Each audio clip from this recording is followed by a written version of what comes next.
ORU RIO CSO mapping সরাসরি সিস্টেমে চলে যাচ্ছি। ORU RIO CSO ম্যাপিং পেজটাতে আছি আমরা, নিউ বাটনে ক্লিক করছি। সেখান থেকে ORU এর যে অর্গানোগ্রামটা আছে সেটা আমরা সিলেক্ট করছি, সি ফুল লিস্টে গেলাম। অফিস অনুযায়ী যদি আমরা সার্চ করি তাহলে আমরা দেখতে পারবো 451 নাম্বার অফিসে ORU এর যে অর্গানোগ্রামটা আছে সেটা হচ্ছে 1221।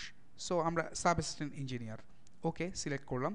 এরপর আমরা আরআইওর যে অর্গানোগ্রাম আছে সেটা যদি সিলেক্ট করি, সেম একই প্রসিডিওরে যদি আমরা যাই তাহলে আমরা 451-এ যাই, 451 এগেইন আমরা সার্চ করি। সার্চ করে আমরা দেখতে পাবো যে 02 অর্গানোগ্রাম 0257 সেটাও আমরা সিলেক্ট করলাম। সো আমরা প্রথমে ORU অর্গানোগ্রাম সেট করলাম, তারপর আরআইআর অর্গানোগ্রাম সেট করলাম, তারপর আমরা সিএসওর যে অর্গানোগ্রামটা আছে সেটা আমরা সার্চ করি। আমরা যে কোনো কিছু সার্চ করা বাদেও আমরা পেজ চেঞ্জ করেও নিতে পারি। যেমন 3 নাম্বার পেজে যদি আমি যাই, 1 2 3 এরকম করে পেজ যদি আমি ক্লিক করি, এভাবে আমরা অ্যাক্সেস করতে পারি। সো এখানে আমরা দেখব যে অর্গানোগ্রাম কোড হচ্ছে 6228। আমরা এটা সার্চ করে বের করতে পারি, আমরা স্ক্রল করে বের করতে পারি, নানানভাবে আমরা এটা বের করতে পারি।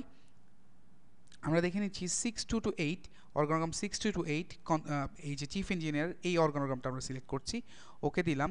দেন আমরা রিভিউ কমিটির যে কোডটা আছে, একটু আগে আমরা RVC 033 তৈরি করেছিলাম, সেই রিভিউ কমিটির কোডটা আমরা সিলেক্ট করে সাবমিট করে দিব। এভাবে আমরা ORU RIO